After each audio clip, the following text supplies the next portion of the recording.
after midnight on March 4, 2025, an FA-50 fighter jet went missing during night operations.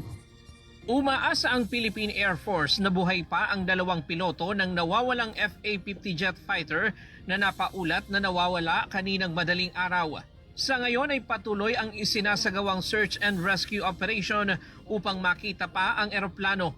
Nawalan ito ng komunikasyon pasado alas 12 ng madaling araw kanina, ilang minuto matapos itong mag-take off sa Benito Ebuen Air Base sa Mactan, Cebu para sa isang tactical night operation.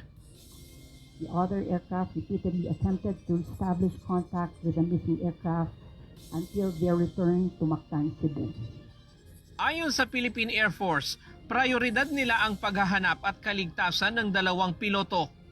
The Philippine Air Force is conducting extensive and thorough search operations utilizing all available resources to locate the missing jet fighter aircraft. Our primary concern right now is the safe return of our aircrew. We are hopeful of locating them and the aircraft soon and ask you to join us in prayer during this critical time. Hindi naman idinitalye ng Philippine Air Force kung para saan ang operasyon.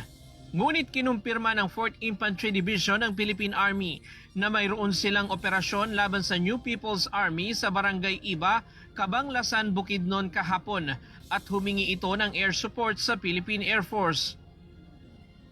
Yes, correct po.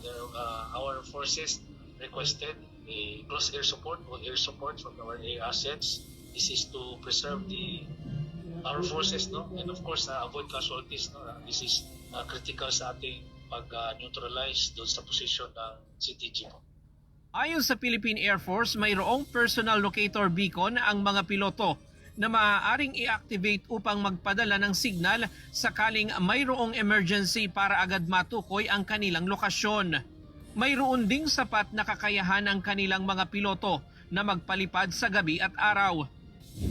Ito ang unang major incident na nasangkot ang FA-50 ng Philippine Air Force simula nang mabili ito sa Korean Aerospace Industries.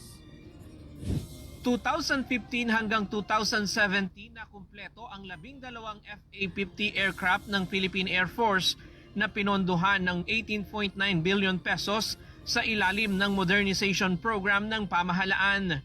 Sa ngayon, wala pang suspensyon sa paglipad ng 11 pang FA-50.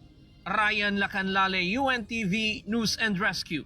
Diyos ang aming sandigan, serbisyo publiko ang aming pinahahalagahan.